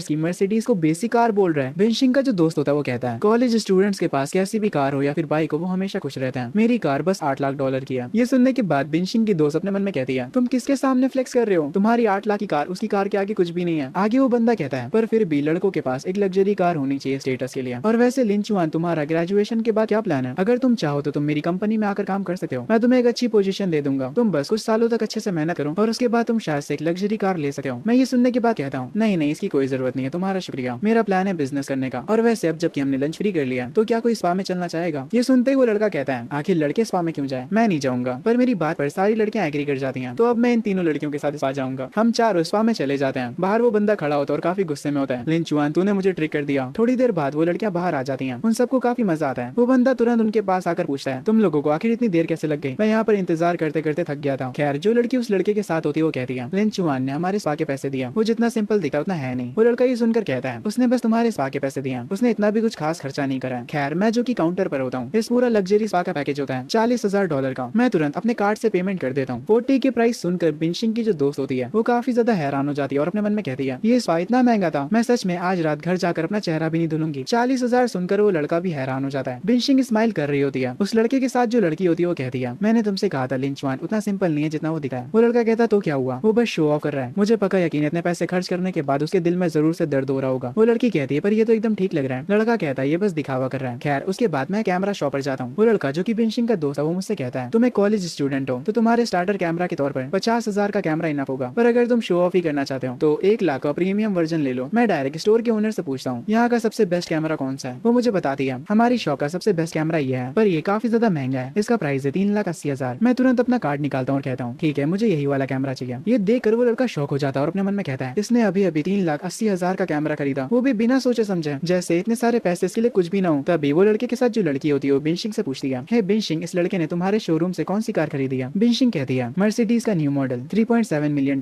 की। ये सुनकर वो लड़का और शौक हो जाता है और कहता है, ये लड़का 3.7 मिलियन की कार को बेसिक कार बोल रहा था। आगे मैं एक वॉच के स्टोर में जाता हूँ और एक 2 मिलियन की वॉच खरीद लेता हूँ, जिसे देखकर बिनशिंग की दोस्त काफी हैरान रह जाती है। वो अपने मन में कह रही होती है, आखिर ये इतनी महंगी चीजें इतनी आसानी से कैसे खरीद ले रहा है, ये तो सच में बहुत ज्यादा अमीर है। ये देखकर बिनशिंग भी काफी हैरान होती है और वो अपने मन में कहती है, मैं भी बहुत सारे अमीर लोगों को जानती हूँ, पर वो भी इतनी महंगी चीज खरीदने से पहले 2 बार सोचते हैं। मैंने कभी किसी को इतनी आसानी से इतनी महंगी चीज खरीदते हुए नहीं देखा। बिनशिंग की दोस्त उसके पास आती है और उससे कहती है, यही तुम्हारा मौका है बिनशिंग, तुम इसे अपने प्यार में फंसा क्यों नहीं लेती? बिनशिंग कहती है, पर हम एक दूसरे को इतने अच्छे से नहीं जानते हैं, कुछ भी बात मत करो, अगर उसने हमारी बातें सुन ली तो वो क्या सोचेगा? बिनशिंग का अफेक्शन वापस से बढ़ जाता है। ये देखकर मैं अपने मन में कहता हूँ, स्टार्टिंग में अफेक्शन बढ़ाना काफी इजी होता है, पर वो धीरे धीरे मुश्किल होता जाता है। अब मुझे एक नई टारगेट चाहिए। मैं उन सबसे कहता हूँ, मुझे कुछ काम है इसलिए मैं पहले जाऊंगा। बिनशिंग कहती है, हमें भी अब चलना चाहिए। हम बिनशिंग के उन दोस्तों को बाय बोल देते हैं और उसके बाद हम वहाँ से निकल जाते हैं। मैं बाहर जाकर बिनशिंग से पूछता हूँ, अब तुम लोग कहाँ जाओगे? मैं तुम्हें वहाँ छोड़ दूंगा। बिनशिंग और मैं कुछ ज्यादा ही क्लोज आ जाते हैं। बिनशिंग कहती है, नहीं इसकी कोई जरूरत नहीं है, हम लोग कैब करके चले जाएंगे। वैसे कुछ दिनों के अंदर एक कार शो होने वाला है, वहाँ पर बहुत सारी लग्जरी कार्स आएंगी, क्या तुम आना चाहोगे? मैं बिनशिंग के फेस पर हाथ रखकर कहता हूँ, मैं जरूर आऊंगा, मेरे लिए जगह बचा कर रखना। उसके बाद वो दोनों चले जाते हैं। मैं अपना फोन खोलता हूँ और इंस्टाग्राम पर अपनी नई टारगेट को देखता हूँ। इस लड़की का नाम है लिन वूसा और कुछ टाइम पहले ये एक बीच ट्रिप पर गई है। वो बीच यहाँ से ज्यादा दूर नहीं है। चलो अब उसके पास जाने का टाइम हो गया। आगे सीन शिफ्ट होता है लिन वूसा पर। वो बीच के किनारे लेटी होती है और अपना वाइन का ग्लास पी रही होती है। यहाँ पर उसके साथ उसकी कुछ फ्रेंड्स भी होती हैं। 3 लड़के इन्हीं लोगों को देखे जा रहे होते हैं। उनका मेनली फोकस लिन वूसा पर होता है। लाल बालों वाला कहता है, हम जल्द ही जेट स्कीज राइड करने वाले हैं और जेट स्की पर 2 लोग बैठे हैं। मैं जाकर लिन वूसा को इन्वाइट करने की कोशिश करूंगा। तभी उसका दोस्त कहता है, क्या तूने आईने में अपनी शक्ल देखी है? दूसरा बस कट वाला बंदा कहता है, अरे यार नमक स्वाद अनुसार और सपने औकात अनुसार देखा करो। वो तीनों को ही अपना प्लेस पता होता है। वो तीनों आपस में हंसने लगते हैं। तभी यहाँ पर मेरी एंट्री होती है। मैं डायरेक्ट आकर लिन वूसा को अप्रोच करता हूँ। मैं उससे कहता हूँ कि मैं भी जियांगहाई यूनिवर्सिटी में पढ़ता हूँ। मैंने सुना है कि तुम जेट स्कीज को काफी अच्छी तरह से चलाती हो, क्या तुम मुझे चलाना सिखा सकती हो? मुझे लिन वूसा के पास देखकर वो तीनों लड़के हैरान हो जाते हैं। वो लोग आपस में कह रहे होते हैं, अब ये कहाँ से आ गया और इसके पास इतनी हिम्मत कहाँ से आई कि इसने डायरेक्ट जाकर उसे अप्रोच कर लिया। लिन वूसा मुझसे कहती है, तुम कोच से कहो कि वो तुम्हें सिखा दे, और अगर तुम्हें जेट स्कीज राइड करनी थी तो तुम्हें पहले से ही बुकिंग करनी चाहिए थी। आज कोई भी जेट स्की खाली नहीं है, तुम्हें पहले रिजर्वेशन की जरूरत होगी। ये सब देखकर वो लाल बालों वाला लड़का बोलता है, लिन वूसा तुम बिल्कुल सही कर रही हो, उसे रिजेक्ट कर दो। पर तभी लिन वूसा का अफेक्शन बढ़ता है। सिस्टम तुरंत मुझे उसकी इन्फॉर्मेशन देता है और ये भी बताता है कि लिन वूसा ने मुझे अभी तक पहचाना नहीं है, क्योंकि जिस लिन चुआन को वो जानती है वो उसे बिल्कुल भी पसंद नहीं। उसके लिए अफेक्शन -25 है। ये देखकर मैं कहता हूँ, तो इसका मतलब है इसने अभी तक मुझे पहचाना नहीं है। जैसे ये मुझे पहचान जाएगी तो मेरे दोनों अफेक्शन स्कोर्स मर्ज हो जाएंगे। मेरे लिए अभी ये सब आसान काम हो चुका है, मैं इसको इम्प्रेस कर ही दूंगा। मैं लिन वूसा से कहता हूँ, तुम कह रही रही हूँ कि मुझे रिजर्वेशन की जरूरत है। मुझे लगता है कि मैं यहाँ के ओनर से बात कर सकता हूँ। मैं उनसे जाकर बात करके आता हूँ। ये सुनने के बाद लेनूसा कहती है, अगर यहाँ के ओनर ने तुम्हें परमिशन दे दी तो मैं तुम्हें खुद से जेट्स की राइड करना सिखाऊंगी। मैं कहता हूँ ठीक है, फिर हमारी डील रही। ये कहने के बाद मैं ओनर के ऑफिस में जाने लगता हूँ। वो लाल बालों वाला लड़का काफी हैरान होता और कहता है, ये बंदा कितनी ऊंची ऊंची फेंक रहा है, ऐसा हो ही नहीं सकता कि ओनर इसे परमिशन दे दे। दूसरा वाला कहता है, अगर ओनर मान जाता है तो मैं यहाँ की सारी रेत खा जाऊंगा। लेनूसा इन 3 लड़कों को देख रही होती है। वो अपनी दोस्त से कहती है, ये लोग उसका मजाक उड़ा रहे हैं। उसकी दोस्त कहती है, एटलीस्ट जो लड़का भी आया था उसमें तुमसे बात करने की हिम्मत तो थी, वो लड़का इनसे तो अच्छा ही है। उसकी तीसरी दोस्त भी एग्री करती है। तभी थोड़ी देर बाद मैं आ जाता हूँ और कहता हूँ, हे मुझे परमिशन मिल गई है, यहाँ का बॉस सच में काफी अच्छा है। ये सुनने के बाद वो तीनों लड़के हैरान हो जाते हैं। मैं लेनूसा से कहता हूँ, अब जैसा तुमने वादा किया था तुम मुझे राइड करना सिखाओगी। हम इस लड़की को लिन कहेंगे। लिन कहती है, ऑफ कोर्स मैं हमेशा अपने वादे निभाती हूँ। उसके बाद हम दोनों एक जेट स्की लेकर राइड करने निकल जाते हैं। मैं रास्ते में लिन की कमर पकड़ लेता हूँ, जिसकी वजह से वो ब्लश करने लगती है, पर वो मुझे कुछ नहीं कहती, बस मुझे देखती है। मैं उससे पूछता हूँ, तुम्हें क्या हुआ? वो कुछ भी नहीं बोलती। वो लड़के मुझे और लिन को देखकर हैरान हो जाते हैं। बस कट वाला लड़का कहता है, आखिर लिन उसे क्यों सिखा रही है? और तुमने देखा उस लड़के ने उसकी कमर पर हाथ रखा हुआ था, ये लड़का आखिर क्या कर रहा है? खैर वहाँ जो लोग पहले से इंतजार कर रहे थे वो स्टाफ के पास जाकर कहते हैं, वो लड़का और वो लड़की हमसे पहले जेट्स की कैसे राइड कर रहे हैं? हम सब तो लाइन के हिसाब से चल रहे थे, है ना? तभी वहाँ का स्टाफ बोलता है, उस लड़के ने लाइन नहीं तोड़ी, उसने उस जेट्स की को ही खरीद लिया, इसीलिए वो उसे कभी भी राइड कर सकता है। ये सुनकर वो लड़के और हैरान हो जाते हैं और आपस में कह रहे होते हैं, उसने उस जेट्स की को खरीद लिया। मैंने सुना है इस ब्रांड की जेट्स की कम से कम 2000 युआन की होती है। वो बस कट वाला कहता है, ये अमीर लोग भी ना, अब से ये लड़का मेरा दुश्मन है। मैं और लिन बीच पर वापस आ जाते हैं। लिन को भी ये सब पता चल चुका होता है। वो कहती है, इसीलिए किसी भी स्टाफ ने तुम्हें नहीं रोका, तुमने जेट्स की ही खरीद ली। क्या मैं और मेरी दोस्त भी इसे राइड कर सकते हैं? मैं उससे कहता हूँ, हाँ क्यों नहीं, तुम्हारे दोस्त मतलब मेरे दोस्त, तुम तीनों जाओ और मजे करो, और अभी तुम लोग इससे मजे कर लो, उसके बाद हम चारों डायरेक्ट याच में घूमेंगे। ये सारी बातें सुनकर वो तीनों लड़के मेरे पास आ जाते हैं। वो जमीन पर बैठ जाते अपने हाथ जोड़कर और मुझसे कहते हैं, ओ अमीर आदमी, हमें तुम्हारे आगे झुकने दो, हम आज से तुम्हारी सेवा करेंगे। खैर इस बीच पर हमें अच्छा खासा टाइम बीत जाता है। लिन कहती है, काफी टाइम हो चुका है, अब हमें चलना चाहिए। और वैसे यूनिवर्सिटी में तुम कौन सी डिपार्टमेंट से हो? तुम थोड़े से जाने पहचाने लग रहे हो, पर मुझे याद नहीं आ रहे। मैं उससे कहता हूँ, मेरा नाम लिन चुआन है और मैं ऑटोमेशन डिपार्टमेंट से हूँ। ये सुनकर लिन काफी हैरान हो जाती है और अपने मन में कहती है, लिन चुआन, इसका मतलब वो सिम जो कि ज़ांग यान के पीछे पड़ा था, वो भी 3 सालों के लिए। मेरा पहले का अफेक्शन और अभी का अफेक्शन दोनों एक साथ मर्ज होने लगता है और आखिर में अफेक्शन 30 हो जाता है। मतलब मैंने इतना सारा अफेक्शन जो बढ़ाया था वो एक ही बार में घट जाता है। इसका मतलब है कि लिन को मैं पसंद नहीं था जब मैं एक सिम हुआ करता था, पर अब ये मेरे लिए मैटर नहीं करता क्योंकि इन लड़कियों को इम्प्रेस करना मेरे बाया का खेल है। मैं लिन से कहता हूँ, हाँ तुमने सही कहा, मैं वही लिन चुआन हूँ। लिन कहती है, पर तुम्हारे बारे में जैसे रूमर्स हैं, तुम उन रूमर्स से काफी अलग हो। क्या तुम्हें अभी भी ज़ांग यान पसंद है? मैं उससे कहता हूँ, वो सब तो पुरानी बात है, मैं तो इस बीच पर बस मजे करने आया था। और वैसे क्या हम एक दूसरे को वीचैट पर ऐड कर सकते हैं? अगली बार कहीं साथ में घूमने चलेंगे। लिन ये सुनने के बाद कहती है, हम नेक्स्ट वीकेंड हॉट स्प्रिंग का प्लान बना रहे हैं, तुम चाहो तो हमारे साथ चल सकते हो। मैं उससे कहता हूँ, अरे हाँ क्यों नहीं, मैं जरूर आऊंगा। मैं अपने मन में कहता हूँ, ये लो इसका अफेक्शन बढ़ गया, अब ये 55 का हो गया। मैंने कहा तो ये मेरे लिए अब बाया का खेल है। तभी अचानक से सिस्टम पर नोटिफिकेशन आती है, ज़ोंग यान का अफेक्शन दोबारा से बढ़ा है। ये देखकर मुझे गुस्सा आता है। मैं कह रहा होता हूँ, आखिर चल क्या रहा है, छोड़ो उसके बारे में सोचना, अब मेरा उससे कोई भी मतलब नहीं है, मैं अब वापस जा रहा हूँ। तभी से ही शिफ्ट होता है ज़ोंग यान पर, जो की कार में बैठी होती है और अपने मन में कह रही होती है, लिन चुआन ने मर्सिडीज खरीद ली, क्या वो सच में अमीर बन गया है? उसका बॉयफ्रेंड जून कार को ड्राइव कर रहा होता और कहता है, तुम अभी भी लिन चुआन के बारे में सोच रही हो? चलो यार ये सब तो बाद में होता रहेगा, पहले होटल चलते हैं। अब इस साले तो कितना होटल जाता है, घर बना ले वहीं पर अपना। खैर ज़ोंग यान कहती है, जून मेरा मन नहीं है, मुझे अपने घर वापस जाना है। ये सुनकर जून को गुस्सा आ जाता और वो कहता है, ओए क्या तुम मुझसे मजाक कर रही हो? तुमने मेरे सारे पैसे खर्चा करवा दिया और अभी भी तुम होटल नहीं जाना चाहती हो? ये सुनकर ज़ोंग यान को भी गुस्सा आ जाता और वो कहती है, तुम्हें हर टाइम होटल ही सोचता है क्या? बार बार होटल होटल कहते रहते हो, तुम्हें क्या लगता है मैं तुम्हारे लिए क्या हूँ? अगर तुम ऐसा ही करते रहे तो मैं तुमसे ब्रेकअप कर लूंगी। ये सुनने के बाद जून को गुस्सा आ जाता है। वो ज़ोंग यान को पकड़ता और उससे कहता है, ठीक है तुझे ब्रेकअप करना है ना, तो अभी तक मेरी कार में क्यों बैठी है, मेरी कार से निकल जाओ। और वो उसे सच में अपनी कार से निकाल देता है और वहीं पर रोड पर छोड़ देता है और खुद वहाँ से चला जाता है। ज़ोंग यान रोड पर बैठी रो रही होती है। वो लिन चुआन को मैसेज करती है, लिन चुआन मैंने तुम्हें माफ कर दिया है, प्लीज मुझे लेने आ जाओ, जून ने मुझे यहाँ पर अकेला छोड़ दिया है। खैर थोड़ी देर बाद वो खुद से अपने घर चली जाती है। उसकी दोनों दोस्त उसके पास आती है और कहती है, ज़ोंग यान तुम तो जून के साथ गई थी है ना, तो तुम ऐसी हालत में कहाँ से वापस आ रही हो? ज़ोंग यान उनसे कहती है, जून ने मुझे रोड पर छोड़ दिया, वो भी इतनी खतरनाक बारिश में। ये सुनने के बाद उसकी एक दोस्त टावल लेकर आती है और कहती है, छोड़ो भूल जाओ जून के बारे में, मुझे पता चला कि लिन चुआन अमीर हो चुका है, अगर जून के साथ अब तुम्हारी नहीं बन रही है तो अब तुम लिन चुआन को डेट कर लो। तभी ज़ोंग यान के फोन पर एक कॉल आता है। वो खुश हो जाती है, उसे लगता है कि ये कॉल लिन चुआन का है क्योंकि उसने उसे मैसेज करा था। वो ये सोचकर खुश होती है कि शायद से लिन चुआन अभी भी उसे पसंद करता है, पर ये कॉल असल में जून की होती है। ये देखने के बाद उसकी दोस्त पीछे से कहती है, तुम अपना फोन मुझे दो, इस जून को तो मैं बताती हूँ। खैर कॉल पर जून कहता है, ज़ोंग यान मैं तुम्हें बताना भूल गया था, जो पैसे मैंने तुम्हें कुछ समय पहले भेजे थे वो मुझे अभी वापस चाहिए, वो 30,000 के करीब है। ये सुनने के बाद ज़ोंग यान की फ्रेंड कहती है, तुम कैसे मर्द हो, तुमने जो पैसे अपनी गर्लफ्रेंड को दिया अब उससे वापस मांग रहे हो? ये सुनने के बाद जून कहता है, ओए इन सब से तेरा कोई लेना देना नहीं है, इसीलिए चुप हो जा, और अगर तूने दोबारा कुछ बोला तो मैं तुझे बर्बाद कर दूंगा, समझी? ज़ोंग यान कहती है, ओए मैं इतनी बार तुम्हारे साथ होटल गई थी और अब तुम मुझसे पैसे वापस मांग रहे हो? जून कहता है, मुझे वो सब नहीं पता, अगर तुमने वो पैसे वापस नहीं करे तो मैं तुम पर केस कर दूंगा, मैंने तुम पर बहुत सारे पैसे खर्च करे, शुक्र मनाओ कि वो पैसे मैं तुमसे वापस नहीं मांग रहा हूँ। ये कहने के बाद जून कॉल काट देता है। जोंगयान को काफी गुस्सा आता है। उसकी एक चश्मे वाली दोस्त कहती है अगर उसने तुम पर सच में केस कर दिया तो तुम्हारे हारने के चांसेस ज्यादा है, तुम्हें उसके पैसे वापस देने ही होंगे। जोंगयान रोने लगती है और कह रही होती है तुम ही लोग बताओ कि अब मुझे क्या करना चाहिए। जोंगयान की एक दोस्त कहती है तुम रोना बंद करो, तुम्हारे पास अभी भी लिंचुआन है, जब वो मर्सिडीज खरीद सका है तो $30,000 तुम्हें देना उसके लिए कोई बड़ी बात नहीं होगी। पर इस बात पर उसकी वो चश्मे वाली दोस्त एग्री नहीं करती और वो कहती है तुम इसके पैसे लिंचुआन से मांगोगी, तुम्हें शर्म नहीं आएगी क्या। जोंगयान अपना फोन उठाती है और कहती है लिंचुआन ने मुझे ब्लॉक कर दिया है, वो अब मुझसे बात नहीं करता। ये सुनने के बाद उसकी दोस्त कहती है वो बस तुमसे गुस्सा है, अगर तुम उसे मना लो तो वो तुरंत तुम्हारे पास वापस आ जाएगा। ये सुनते ही जोंगयान कहती है मैंने सब करके देख लिया पर वो मुझ पर ध्यान ही नहीं दे रहा। ये सुनने के बाद उसकी दोस्त गुस्सा होती है और वो कहती है लिंचुआन तो काफी कमीना है, उसने कहा था कि वो हमेशा तुम्हारा ख्याल रखेगा और अब जबकि तुम मुसीबत में हो तो वो तुम्हारी मदद भी नहीं कर सका। तुम रुको मैं अभी उससे बात करती हूँ। तभी मेरे फोन पर जोंगयान की दोस्त का मैसेज आता है। वो मुझे बताती कि जोंगयान ने जून से ब्रेकअप कर लिया है और जून चाहता है कि जोंगयान उसके सारे पैसे वापस कर दे। तुम्हें जोंगयान की मदद करनी चाहिए, $30,000 तुम्हारे लिए कुछ भी नहीं है। ये मैसेजेस देखने के बाद मैं उससे कहता हूँ ओए तुम मेरी बात सुनो, मुझे जोंगयान से घंटा फर्क नहीं पड़ता, तो मुझे अपने नाटक में मत घसीटो। मेरा ये मैसेज देखने के बाद जोंगयान की दोस्त पागल हो जाती है और कहती है लिंचुआन के पास थोड़े पैसे क्या गए, उसका तो एटीट्यूड ही बदल गया है, क्या उसे लगता है कि वो कहीं का राजा महाराजा है, बस 30,000 की बात है। ये सुनने के बाद वो चश्मे वाली दोस्त अपने मन में सोचती है अगर वो रिच है तब भी वो तुम्हें पैसे क्यों दे। खैर जोंगयान कहती है तुम उसकी इंसल्ट मत करो, वो पहले ऐसा नहीं था। जोंगयान की दोस्त कहती है उसे खुद समझना चाहिए, वो गरीब था इसीलिए तुमने उसे डेट नहीं करा और अब वो अमीर हो चुका है तो उसे तुम्हें डेट करना चाहिए। जोंगयान अपना फोन उठाती है और कहती है लिंचुआन अब अमीर है, मुझे किसी भी तरह से उसे मनाना होगा। और ये कहकर वो यहाँ से जाने लगती है। चश्मे वाली दोस्त अपने मन में कहती है ये दोनों लड़कियां पागल हैं। तभी सीन शिफ्ट होता है यूनिवर्सिटी के कैफेटेरिया में। मैं अपने कुछ दोस्तों के साथ बैठा होता हूँ और लंच कर रहा होता हूँ। तभी वो सारे मुझे बताते हैं ओए लिंचुआन मैंने सुना है कि जोंगयान हर जगह तुझे ढूंढ रही है, ऐसा लगता है कि शायद से वो तुझ में इंटरेस्टेड है, तो अब तुम उसे भाव क्यों नहीं दे रहे हो और तुमने हमारे ग्रुप को भी लेफ्ट कर दिया है। ये सुनने के बाद मैं कहता हूँ वो सब पुरानी बातें थी, मुझे अब उस लड़की से घंटा फर्क नहीं पड़ता, अगर वो मुझे मनाने के लिए भी आती है तब भी मैं उसके पास वापस नहीं जाने वाला। मैं अपने मन में कहता हूँ मुझे लगा था कि मुझे कल तक इंतजार करना होगा मेरा अफेक्शन मैक्स आउट होने के लिए, पर पता नहीं क्यों जोंगयान का अफेक्शन 30 से अचानक से बढ़ गया, वो भी बिना किसी रीजन के। अब क्योंकि मेरा टास्क कंप्लीट हो चुका है इसीलिए अब मेरे पास जितने पैसे बचे हैं मुझे उन्हें बस खर्च करना है। तभी कैफेटेरिया के बाहर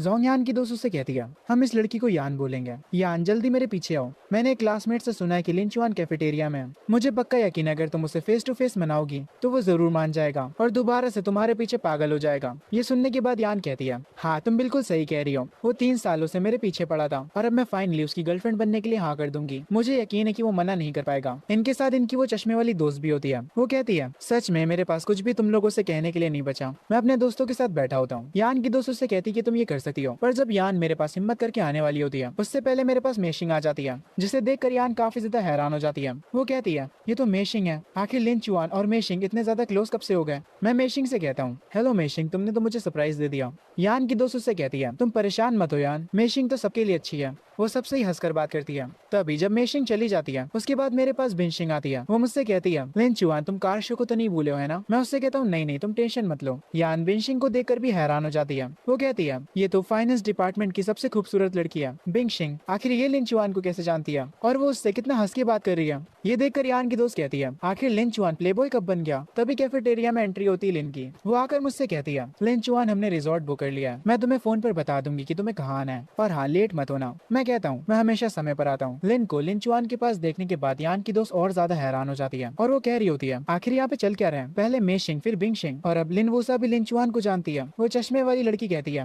वो सिर्फ एक दूसरे को जानते नहीं है बल्कि देखने से वो काफी ज्यादा क्लोज भी लग रहे हैं। लिंचुआन के जो दोस्त होते हैं वो इतनी सारी लड़कियों को लिंचुआन से बात करता देख काफी ज्यादा हैरान हो जाते हैं। सब सोच रहे होते हैं कि आखिर ये कैसे हो गया। एक बंदा कहता है अब मुझे समझ आ रहा है कि लिन यान को क्यों इग्नोर कर रहा है, उसके पास इतनी सारी खूबसूरत लड़कियां ऑलरेडी हैं। ये सुनने के बाद मैं अपने दोस्तों से कहता हूँ हे वो लोग बस मुझसे बात कर रही थी, अपने मन में कहानियां मत बनाओ। तभी यान मेरे टेबल के पास आती है और झुककर मुझसे माफी मांगती है। वो कहती है मुझे माफ कर दो, मुझे तुम्हारे बर्थडे के दिन तुम्हें डंप नहीं करना चाहिए था, चलो वापस से पहले जैसे हो जाते हैं। तुम हमेशा से यही चाहते थे ना कि मैं तुम्हारी गर्लफ्रेंड बन जाऊं, ठीक है अब से मैं तुम्हारी गर्लफ्रेंड हूँ। ये देखकर मेरे दोस्त और हैरान हो जाते हैं, पर मैं यान की बातों को सीरियसली नहीं लेता। मैं उससे कहता हूँ तुम ये क्या बातें कर रही हो, हम तो डेट भी नहीं कर रहे थे जो अब मैं तुमसे पैचअप कर लूँ, अब हमारे बीच कुछ भी नहीं है, इस बात को याद रखो, हम बस अब क्लासमेट्स हैं। यान रोने लगती और कहती है मैंने ऑलरेडी माफी मांग ली है, तुम अब क्या चाहते हो मैं और क्या करूं, तुम मुझे माफ क्यों नहीं कर देते हो, पहले तो तुम मेरा बहुत ख्याल रखते थे। मैं कहता हूँ यान मैं ये सारी चीजें सीरियस होकर बोल रहा हूँ, ठीक है मेरा तुमसे कोई भी वास्ता नहीं है, अब हमारा कुछ भी नहीं हो सका, अब तुम मेरी दोस्त बनने के लायक भी नहीं हो।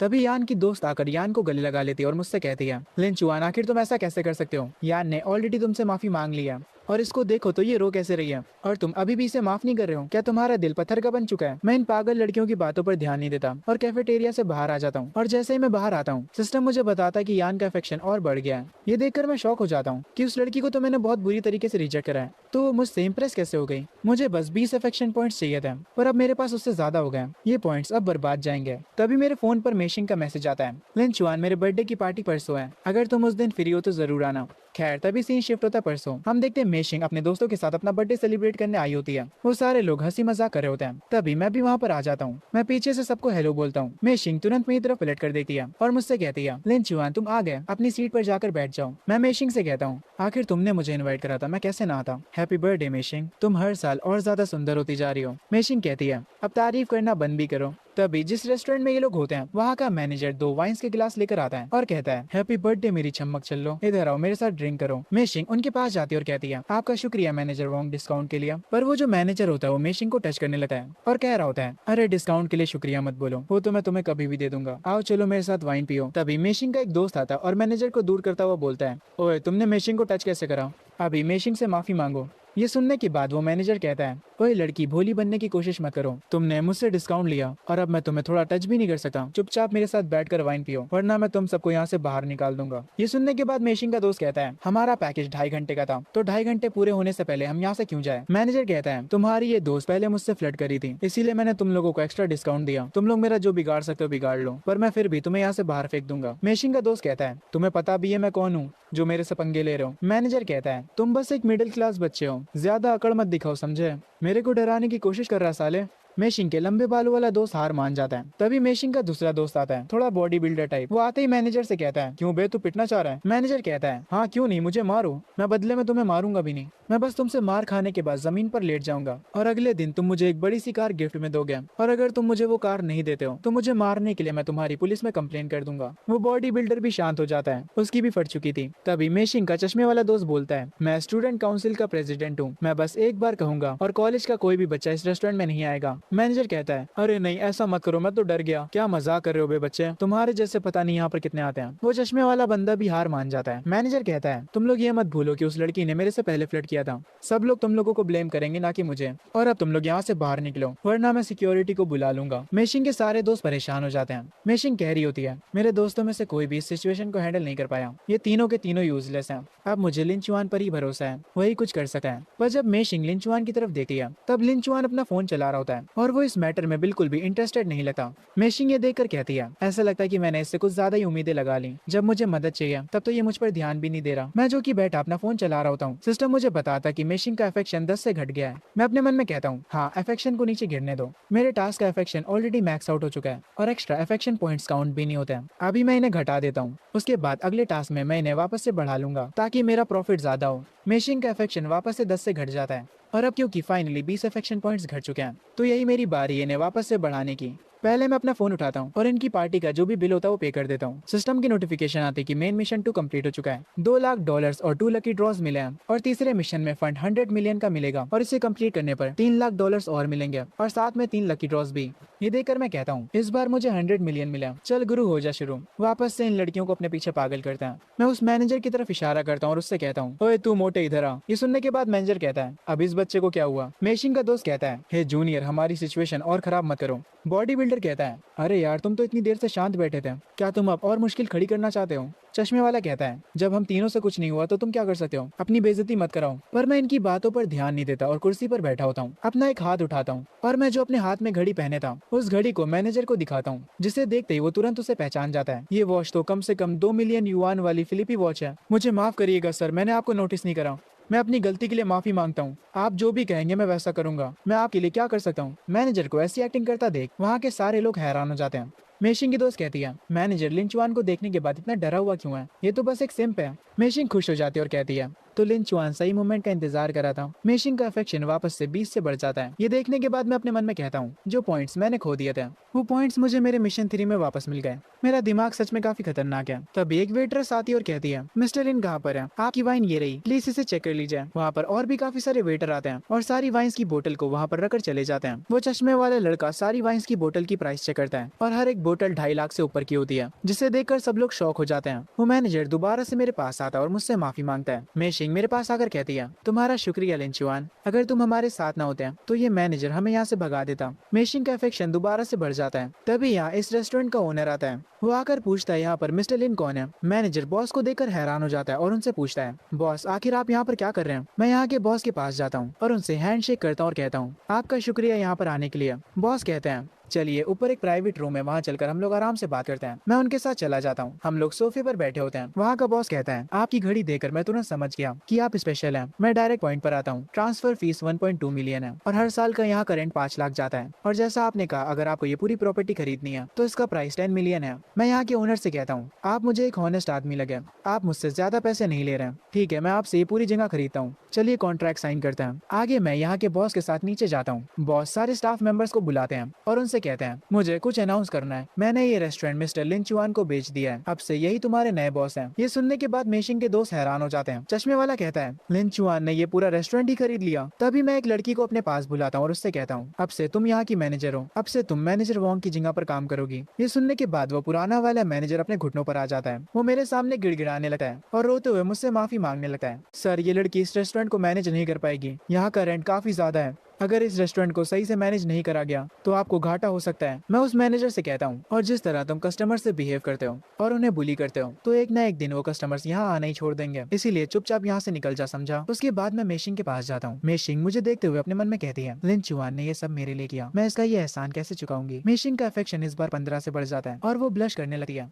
ये देखकर मेशिंग के दोस्त हैरान रह जाते हैं। वो चश्मे वाला कह रहा होता है, उसने बिना सोचे समझे मिलियंस खर्चा कर दिया, ये तो काफी खतरनाक है। बॉडी बिल्डर कहता है, प्लीज ये सब देखने के बाद मेशिंग उससे न पट जाए। सफेद कपड़ों वाला कहता है, उसके पास मेशिंग को पटाने के सबसे ज्यादा चांसेस हैं। मुझे ये लिंचुआन एक प्ले बॉय लग रहा है जो कि मेशिंग को इम्प्रेस करने का ट्राई कर रहा है। हम देखते हैं मेशिंग अपने बर्थडे केक को कट कर रही होती है। मेशिंग की दोस्त मेरे से कहती है, लिंचुआन हम में से किसी ने भी वाइन नहीं पिया है, तो हम इन वाइन्स का क्या करें। ये सुनने के बाद मैं कहता हूँ, क्योंकि कोई भी पीना नहीं चाहता तो हम इन्हें लॉबी में जाकर रख देते हैं, क्योंकि मैं अभी मेशिंग पर ध्यान नहीं दे रहा होता हूँ। इसीलिए चश्मे वाला कहता है, ये लड़का मेशिंग पर ध्यान क्यों नहीं दे रहा। बॉडी बिल्डर कहता है, शायद से हमने गलत समझ लिया था, क्या पता इसे मेशिंग पसंद ही ना हो। तभी मेशिंग मेरे पास एक केक का पीस लेकर आती है और अपने हाथों से मुझे वो खिलाती है। ये देखने के बाद उसकी फ्रेंड क्लैप करती है और कहती है, वाह, ये मेरा पहली बार है जब मैं देख रही हूँ कि मेशिंग किसी को अपने हाथों से केक खिला रही है। ये देखकर उन लड़कों की जल जाती है। मेशिंग स्माइल कर रही होती है और मैं बैठा केक खा रहा होता हूँ। मुझे देखते हुए मेशिंग अपने मन में कह रही होती है, शायद से लिंचुआन मुझे पटा सकता है। तभी से शिफ्ट होता है उस कार इवेंट में जिसके बारे में हमें बिंगशिंग बता रही थी। यहाँ पर काफी सारी सुंदर मॉडल्स खड़ी होती हैं हर एक कार के पास। हम बिंगशिंग को देखते हैं जो कि अपने स्पॉट पर खड़ी होती है और साथ में उसका वो दोस्त भी। तभी एक नशेड़ी जैसा दिखने वाला लड़का बिंगशिंग के पास आता है और उससे कहता है, मिस बिंगशिन, आपका टेबल कुछ खाली खाली सा नहीं लग रहा, पर मैं चाहूँ तो आपको और आपके दोस्त को दोनों को ही 2 लेवल आगे पहुंचा सकता हूँ। पर मिस बिंगशिंग, आपको मेरी एक बात माननी पड़ेगी। ये सुनने के बाद बिंगशिंग का दोस्त गुस्सा हो जाता है और कहता है, क्या बे, तेरी प्रॉब्लम क्या है। तभी उस नशेड़ी का डैड आ जाता है और बिंगशिंग के दोस्त को कहता है, ओए बच्चे शांत हो जाओ। उस आदमी को बिंगशिंग का दोस्त पहचान जाता और कहता है, ये तो जियामिंग है, यहाँ का मैनेजर। अगर मैंने इससे दुश्मनी करी तो मेरा फैमिली बिजनेस तबाह हो सकता है। वो आदमी जो यहाँ पर आया होता है वो कहता है, तुम इतना हाइपर क्यों हो रहे हो। मेरा बेटा बस इस लड़की से सवाल पूछ रहा था कि इस लड़की को बेटर स्पॉट चाहिए कि नहीं। ये सुनने के बाद बिंगशिंग कहती है, नहीं नहीं, मेरे लिए ये जगह सही है। वो नशेड़ी लड़का कहता है, तुम कितनी जिद्दी हो, पर तुम्हारे जैसी लड़कियां प्राइवेट में कुछ और ही बोलती हैं। ये सुनने के बाद बिंगशिंग के दोस्त को गुस्सा तो आ रहा होता है पर वो कुछ भी नहीं कर सकता था। और इस चीज को जब बिंगशिंग नोटिस करती है तो वो थोड़ी सी उदास हो जाती है। वो नशेड़ी लड़का बिंगशिंग के पास जाने लगता है। तभी इस इवेंट में एंट्री होती है मेरी। मैं बिंगशिंग के पास आते ही उस लड़के को धक्का दे देता हूँ और उसे जमीन में गिरा देता हूँ। उस लड़के को गुस्सा आता है और वो कहता है, अंधा है क्या बे, तेरे को अपनी जान नहीं प्यारी क्या। पर उसका डैड उसे तुरंत रोक देता है, ओए बोलना बंद कर, क्या तुम अंधे हो। जिसने तुम्हें धक्का मारा, एक बार उसके जूते देखो, कम से कम वो जूते 2 मिलियन के होंगे। ये कोई बहुत ही अमीर लड़का है। वो दोनों बाप बेटे मुझसे माफी मांगने लगते हैं और यहाँ से चले जाते हैं। मैं बिंगशिंग के पास आकर उससे कहता हूँ, लोग यहाँ की मॉडल्स की खूबसूरती को देखकर हैरान हैं, पर जब मैं अंदर आया तब मुझे पता चला कि वो मॉडल्स तुम्हारे आगे कुछ भी नहीं है। बिंगशिंग कहती है, मेरी तारीफ करना बंद करो, और इसका मतलब है कि तुम पूरे टाइम उन मॉडल्स को घूर रहे थे। उनमें से एक के तो कपड़े भी बहुत छोटे हैं। मुझे पूरा यकीन है कि तुमने उसे घूर घूर के देखा होगा।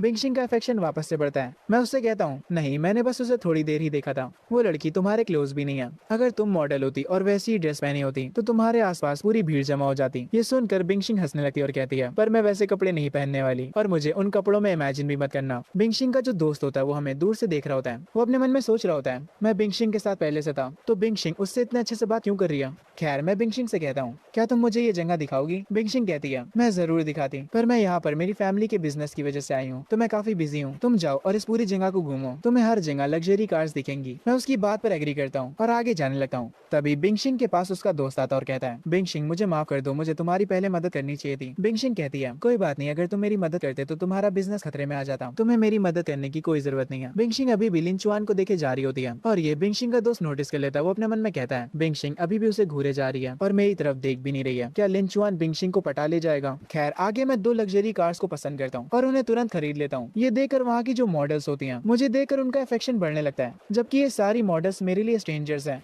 इन लोगों ने मुझे 2 लग्जरी कार खरीदते हुए देखा, शायद से इसीलिए ये लोग मुझसे इंप्रेस हो गए हैं। तभी एक आदमी मेरे पास आता और मुझसे कहता है, हेलो मिस्टर लिन, क्या आप हमारा हाउयन कार क्लब ज्वाइन करना चाहेंगे। ये सुनने के बाद मैं अपने मन में कहता हूँ, कार क्लब्स में हमेशा अमीर लोग होते हैं, मैं इस क्लब की मदद से बिजनेस कनेक्शंस बना सकता हूँ। मैं उस आदमी से कहता हूँ, हाँ क्यों नहीं, और मैं उसका वो क्लब ज्वाइन कर लेता हूँ। उस क्लब में सब लोग मेरा वेलकम करते हैं। वो आदमी सबको ग्रुप पर बताता है, मैंने 2 लग्जरी कार्स खरीदी, वो भी कैश में। वहाँ पर सब लोग मेरे लुक्स की भी तारीफ कर रहे होते हैं। तभी मैं एक एम्प्लॉय को बुलाता हूँ और उससे कहता हूँ, मेरे पास यहाँ पर 2 कार्स हैं और एक कार में मैं खुद आया हूँ, मुझे 2 ड्राइवर्स चाहिए जो कि इन कार्स को मेरे साथ मेरे घर तक ले जा सके। तभी एक लड़की कहती है, मैम मुझे ड्राइव करना आता है, मैं ये कर सकती हूँ। वो जल्दी से मेरे पास आती है और मेरा हाथ पकड़ लेती है और उसके तुरंत बाद एक और लड़की आती है और वो कहती है, दूसरी वाली कार मैं ड्राइव कर लूंगी, मुझे भी कार अच्छे से चलानी आती है। वो दोनों लड़कियां मेरे पास आकर मुझसे चिपक जाती हैं। मैं कहता हूँ ठीक है, एक पर्सन एक कार चलाएगा। आगे मैं इन लड़कियों को लेकर एक मॉल में आ जाता हूँ। ये लड़कियां मुझसे कहती हैं, मिस्टर लिन हम लोग वॉशरूम होकर आते हैं। मैं कहता हूँ ठीक है। उसके बाद जो अमीरों का क्लब मैंने ज्वाइन करा है, मैं उस मैसेज में कहता हूँ, क्या यहाँ पर किसी को बिजनेस डिस्ट्रिक्ट के पास कोई खाने की अच्छी जगह पता है। एक अमीर आदमी मुझसे कहता है, तुम वहाँ पर यूशन पेविलियन में जाकर खा सकते हो, नॉर्मल सब्सक्रिप्शन के लिए तुम्हें वहाँ पर मंथली 1 लाख खर्चा करना पड़ता है ताकि तुम वहाँ के प्राइवेट क्लब में जा पाओ, पर मैं वहाँ पर तुम्हें रिकमेंड कर दूंगा, तुम्हें वहाँ पर कोई भी दिक्कत नहीं होने वाली, तुम बेफिक्र होकर वहाँ जाओ। मैं उनसे कहता हूँ ठीक है, आप मेरे लिए सब अरेंज कर देना। तभी इस मॉल के जितने भी लोग होते हैं उन सबका ध्यान मुझ पर आ जाता है। इन लोगों के साथ जून भी यहाँ पर होता है। एक लड़का मुझे देखकर कहता है, जरा उस लड़के को तो देखो, वो सर से पाँव तक ब्रांड्स में लदा हुआ है, उसकी हर एक चीज मिलियंस की होगी। मुझे देखने के बाद जून हैरान हो जाता है और वो कहता है, ये तो लिन चुआन है। कुछ लड़कियां मेरे लुक से भी इंप्रेस होती हैं। तभी लिन चुआन उस लड़की के पास जाकर कहता है, मैं उस लड़के को जानता हूँ, वो टोटली एक सिंप है, वो एक लड़की के पीछे 5 सालों तक पड़ा था, फिर भी उसे वो लड़की नहीं मिली, बल्कि वो मेरी गर्लफ्रेंड बन गई थी। ये सुनने के बाद एक ब्लैक टी शर्ट वाला लड़का कहता है, तुम बिल्कुल सही कह रहे हो भाई। जून आगे कहता है, इस बंदे को तो फ्लर्ट करना भी नहीं आता है, ये तो पक्की बात है कि ये सिंगल है। पर तभी मेरे साथ जो 2 लड़कियां आई थी वो वॉशरूम से वापस आ जाती हैं और आते ही दोनों मेरे पास आकर मेरा हाथ पकड़ लेती हैं, जिसे देखकर वहाँ पर खड़े सारे लड़के हैरान हो जाते हैं। ब्लैक टी शर्ट वाला जून से कहता है, पर भाई तूने तो कहा था कि ये सिंगल होगा, तो इसके पास इतनी सुंदर लड़कियां कहाँ से आई, वो भी एक नहीं बल्कि 2-2। मैं उन लड़कियों से कहता हूँ, चलो यूशन पेविलियन में जाकर कुछ खाते हैं। एक लड़की ये सुनने के बाद कहती है, मुझे काफी जलन हो रही है, ये लोग तो यूशन पेविलियन में जा रहे हैं, एक ऐसी जगह जिसको हर कोई अफोर्ड नहीं कर सका। ये सुनने के बाद जून कहता है, आखिर यूशन पेविलियन में ऐसा क्या खास है, चलो मैं तुम लोगों को वहाँ पर ले चलता हूँ। आगे मैं उन लड़कियों को लेकर प्राइवेट क्लब में चला जाता हूँ। मेरे पीछे जून भी आता है, पर वो स्टाफ उसको वहीं पर रोक देता और कहता है, हमें माफ करेगा पर 2nd फ्लोर सिर्फ मेंबर्स ओनली है, और सिर्फ उन लोगों के लिए जो कि हर महीने यहाँ पर 1 लाख खर्चा करते हैं। ये सुनने के बाद जून कहता है, मेरा दोस्त यहाँ के मैनेजर को जानता है, तुम रुको मैं अभी तुम्हारी बात कराता हूँ। पर जिस दोस्त को जून मैसेज करता है वो दोस्त रिप्लाई में कहता है, अरे यार मेरे भाई तुम वहाँ पर नहीं जा सकते, तुम्हारी वहाँ पर जाने की हैसियत नहीं है। ये देखने के बाद जून को काफी गुस्सा आता है। सीन शिफ्ट होता है मेरे ऊपर। लियान मेरे पास आती है और मुझसे कहती है, मिस्टर लिन आप हमारे साथ कितना अच्छा बिहेव कर रहे हैं, मुझे ये बैग काफी पसंद है, क्या आप प्लीज इसे मेरे लिए खरीद देंगे। लियान का अफेक्शन पास से बढ़ जाता है और उसके साथ मैंगलन का अफेक्शन भी पास से बढ़ जाता है। लियान वापस से मेरा हाथ पकड़ती है और कहती है, मैंने एक घड़ी भी देखी थी जो कि मुझे काफी पसंद आई, क्या आप मेरे लिए वो खरीद देंगे। पर ये सुनने के बाद मैंगलन कहती है, मिस्टर लिन हमारे साथ पूरा दिन शॉपिंग कर रहे थे, वो जरूर से थक गए होंगे, अभी हम लोग रुक जाते हैं। लियान एक उदास चेहरा बना लेती है और कहती है, ठीक है मैं समझ गई। इन दोनों लड़कियों को देखने के बाद मैं इनके बीच का डिफरेंस बता सकता हूँ। मैंगलन को जो गिफ्ट्स मिलते हैं वो उन्हें अप्रिशिएट करती है, पर लियान और ज्यादा गिफ्ट्स की डिमांड करती है। भले ही मैं अभी अमीर हूँ पर फिर भी मुझे लियान जैसी लड़कियों के साथ नहीं रहना चाहिए। उसके बाद मैं उन लोगों से कहता हूँ, चलो अब वापस जाने का टाइम हो चुका है, और हम तीनों यहाँ से निकल जाते हैं। उसके बाद मैं अपने घर आ जाता हूँ और अपने बेड पर लेट कर अपना फोन चला रहा होता हूँ। बस 30 अफेक्शन पॉइंट्स और बचे हैं मेन मिशन को कंप्लीट होने में। मैं ऑलरेडी कैंपस की 4 सबसे ज्यादा सुंदर लड़कियों को ऑलमोस्ट पटा चुका हूँ, अब बारी है 5वीं लड़की की। तभी मुझे उस 5वीं लड़की का मैसेज भी आ जाता है, लिन वूसा का। वो मुझसे कहती है, जैसा मैंने पहले कहा था उस हॉट स्प्रिंग रिजॉर्ट के बारे में, तुम हमारे साथ चलना चाहोगे। मैं उससे कहता हूँ हाँ क्यों नहीं, पर तुम्हें कोई प्रॉब्लम तो नहीं होगी अगर मैं तुम्हारे साथ चलूंगा तो। इस पर रिप्लाई करते हुए लिन कहती है, मुझे क्या प्रॉब्लम होगी, बल्कि अगर तुम आते हो तो मैं तुम्हारी कार में जा सकती हूँ। मैं कहता हूँ ठीक है मैं समझ गया। लिन मुझे बताती है, ठीक है फिर कल मिलते हैं 5 बजे स्कूल के गेट के सामने। सीन शिफ्ट होता है अगले दिन शाम में। लिन अपने दोस्तों के साथ खड़ी होती है। मैं भी वहाँ पर आ जाता हूँ और उन लोगों से कहता हूँ, मैंने देर तो नहीं करी। लिन का एक दोस्त कहता है, नहीं नहीं कोई भी देर नहीं हुई है। तभी उसका एक दोस्त मुझे अजीब नजरों से देखता है। उसके बाद एक ब्लैक कलर की कार से एक लड़का उतरता है। वो येलो शर्ट वाला लड़का तुरंत उसके पास भागते हुए जाता है और उससे कहता है, शाओ तुम आ गए, तुम्हारी कार तो काफी कमाल की लग रही है। उस येलो शर्ट वाले लड़के को शाओ की गुलामी करता देख मैं तुरंत समझ जाता हूँ ये बंदा चाटने वालों में से है। हम देखते हैं शाओ लिन को देखने के बाद कहता है, ओए वो सुंदर लड़की कौन है, क्या उसके साथ में जो लड़का खड़ा है वो उसका बॉयफ्रेंड है। येलो येलो शर्ट वाला कहता है, शाओ तुम्हारी पसंद काफी कमाल की है। उस लड़की का नाम लिन है, वो हमारे डिपार्टमेंट में सबसे खूबसूरत है और वो लड़का जो उसके साथ खड़ा है वो उसका बॉयफ्रेंड नहीं है। मैं उस लड़के को जानता हूँ, वो बस एक लूजर है जो कि एक लड़की के पीछे 5 सालों तक पड़ा रहा, फिर भी वो उसे नहीं मिली। शाओ कहता है, ठीक है तुम मेरा इस लिन नाम की लड़की के साथ कुछ जुगाड़ करवाओ, अगर तुम ये काम कर देते हो तो मैं तुम्हें कार गिफ्ट में दे दूंगा। ये सुनकर वो येलो शर्ट वाला कहता है, अरे शुक्रिया ब्रो, ये काम हो जाएगा। वो येलो शर्ट वाले लड़का सबको बुलाने लगता है। वो बोलता है, चलो फैसला कर लेते हैं कौन कौन सी कार में जाएगा। ये सुनने के बाद मैं लिन से कहता हूँ, अच्छा तो तुमने मुझसे इसलिए कहा था कि तुम मेरी कार में आना चाहती हो। लिन कहती है, हाँ यही बात ही। वैसे तुम्हारे पास कौन सी कार है? मैं लिन से कहता हूँ, एक रेगुलर कार, बस नॉर्मल यूज के लिए। क्या वो चल जाएगी? लिन कहती है, हाँ कोई दिक्कत की बात नहीं है, कम से कम हमारे पास कार तो है। वो येलो शर्ट वाला कहता है, शाओ कह रहा कि तुम सब इधर आओ, तुम लोगों को सुनाई नहीं दे रहा क्या? तुम्हें उसकी कार में बैठना भी है कि नहीं? लिन मेरा हाथ पकड़ लेती और कहती है, मैं लिन चुआन के साथ जाऊंगी। ये सुनकर वो येलो शर्ट वाला थोड़ा गुस्सा होता और कहता है, क्या हुआ, तुम लोगों को लग्जरी कार में बैठने का शौक नहीं है क्या? शाओ के पास सबसे बेहतरीन कार है, वो 6 लाख युआन की कार है। तभी लिन के बाकी के जो 2 दोस्त होते हैं वो कहते हैं, लिन चुआन हम भी तुम्हारे साथ चलेंगे। मैं उन सबसे कहता हूँ, हाँ कोई दिक्कत की बात नहीं है, तुम सब मेरे साथ चल सकते हो। येलो शर्ट वाला जो कि शाओ के पास खड़ा होता है वो कहता है, आखिर ये लोग सोच क्या रहे हैं? अगर मुझे पता होता कि इन सबकी सोच गरीबों वाली है तो मैं इन्हें कभी लेकर ही ना आता। शाओ कहता है, कोई बात नहीं, उन्हें जाने दो, वो लोग खटारा कार में बैठना चाहते हैं। पर एक लड़की आकर कहती है, शाओ क्या मैं तुम्हारे साथ तुम्हारी कार में चल सकती हूँ? शाओ उससे कहता है, हाँ कोई दिक्कत की बात नहीं है, बैठ जाओ। येलो शर्ट वाला कहता है, भाई हम यहाँ पर इंतजार क्यों कर रहे हैं, चलो हम भी चलते हैं। पर शाओ कहता है, नहीं नहीं थोड़ा रुक जाओ, हम यहाँ पर रुक कर देखते हैं कि वो कौन सी बेकार कार में जाने वाले हैं, उसके बाद हम उन पर हंसेंगे। खैर तभी सीन शिफ्ट होता है लिन पर। वो मर्सिडीज को देखकर मुझसे कहती है, क्या तुम इसी कार को एक रेगुलर कार बोल रहे थे? मैं उससे कहता हूँ, क्या तुम्हें ये ड्राइव करनी है? उस कार को देखकर वो दोनों लोग भी खुश हो जाते हैं और कहते हैं, अब शाओ और माबिन दोनों ही हैरान हो जाएंगे, चलो हम सब इस कार में बैठकर उनके पास जाते हैं। पर तभी लिन कहती है, एक सेकंड, तुमने मुझसे कहा था कि क्या मैं ये कार ड्राइव करना चाहती हूँ, क्या इसका मतलब था कि तुम्हारे पास और भी कार्स हैं? मैं उनसे कहता हूँ, वो देखो सामने, वो दोनों कार मेरी हैं। उन कार्स को देखने के बाद लिन कहती है, ये 3 लग्जरी कार सच में तुम्हारी हैं? शाओ उन लोगों का इंतजार कर रहा होता है। माबिन ये देखकर कहता है, भाई शायद उनकी कार स्टार्ट ही नहीं हो रही होगी। ये कहकर वो दोनों हंसने लगते हैं। पर तभी लिन मर्सिडीज को ड्राइव करते हुए इनके पास आती है, जिसे देखकर माबिन हैरान हो जाता है। शाओ भी काफी हैरान होता है और वो कहता है, पर तुमने तो कहा था कि वो गरीब है। और एक सेकंड रुको, आखिर लिन उस कार में अकेली क्यों है? तभी लिन के बाकी के 2 दोस्त मेरी दूसरी कार में आते हैं और वो लोग शाओ और माबिन को हाई करते हैं। इस कार को देखकर वो दोनों और हैरान हो जाते हैं। तभी मैं यहाँ पर अपनी लग्जरी कार में एंट्री मारता हूँ और कहता हूँ, इंतजार कराने के लिए माफ करना, अब हम लोग चल सकते हैं। शाओ और माबिन दोनों ही हैरान रह जाते हैं। हम तीनों अपनी अपनी कार में आगे निकल जाते हैं, उन लोगों को पीछे छोड़कर। शाओ माबिन से कहता है, अबे ओए तूने तो कहा था कि वो एक सिंपल लूजर है, उसके पास 3 लग्जरी कार्स हैं जो कि ऑलमोस्ट 20 मिलियन युआन की होंगी। माबिन कहता है, शायद से उन कार्स को उसने रेंट पर लिया होगा। ये सुनने के बाद शाओ कहता है, हाँ ये बात सच हो सकती है, पर ये किस तरह का पागल है जो कितनी महंगी कार्स को रेंट पर ले रहा है? अगर ये कार जरा सी भी डैमेज होती है तो इसकी तो पूरी जिंदगी की कमाई चली जाएगी उस कार को रिपेयर कराने में। उसके बाद वो दोनों भी अपनी कार में बैठकर हमारे पीछे आने लगते हैं। वो लोग एक विला के सामने रुकते हैं। माबिन कहता है, इस विला का मास्टर बेडरूम शाओ का होगा, इस विला में रूम काफी कम है तो हम सबको एक साथ रहना होगा। शाओ लिन से कहता है, तुम चाहो तो मेरे रूम में रह सकती हो, ये विला काफी लग्जरी है, तुम लोगों को ये रोज रोज देखने को नहीं मिलता होगा। पर तभी मैं सबको बताता हूँ, मैंने ऑलरेडी यहाँ पर एक विला रेंट पर ले लिया है और वो काफी बड़ा है और उसमें रूम्स की भी कोई कमी नहीं है, जिसको जो रूम चाहिए वो ले ले। ये सुनकर लिन हंसती है, उसकी अफेक्शन वापस से बढ़ती है। शाओ को ये देखकर काफी गुस्सा आता है और वो अपने मन में कहता है, ये लड़का मेरा हर एक प्लान बर्बाद कर रहा है। तभी सीन शिफ्ट होता है हॉट स्प्रिंग में। लिन और बाकी की लड़कियां अपने कपड़े बदलकर हॉट स्प्रिंग की तरफ आ रही होती हैं। लिन काफी ज्यादा सुंदर लग रही होती है। शाओ उसे देख रहा होता है और अपने मन में कह रहा होता है, वाह यार क्या लड़की है। वो उसके पास जाता है और लिन से कहता है, हे लिन चलो हॉट स्प्रिंग में साथ में चलते हैं। पर लिन उसको मना कर देती है और सीधा लिन चुआन के पास चली जाती है। और जब वो वहाँ पर जाकर लिन चुआन की बॉडी को देखती है तब वो हैरान होकर कहती है, तुम्हारी बॉडी कितनी अच्छी है, मैंने इसे पहले नोटिस क्यों नहीं करा। वो मेरी बॉडी को टच भी करती है और इससे उसका अफेक्शन भी बढ़ जाता है। मैं अपने मन में सोचता हूँ, मैंने जो स्टेट्स पॉइंट्स यूज करे थे वो फाइनली अब काम आ रहे हैं। मैं लिन से कहता हूँ, मैं कुछ दिनों से वर्कआउट कर रहा हूँ और वैसे भी परफेक्ट बॉडी तो तुम्हारे पास है। हम दोनों बातें कर रहे होते हैं। शाओ ये देखकर अपने मन में कहता है, लिन अगर तुम मुझे इग्नोर कर रही हो तो मैं किसी और लड़की को अपने साथ ले लूंगा।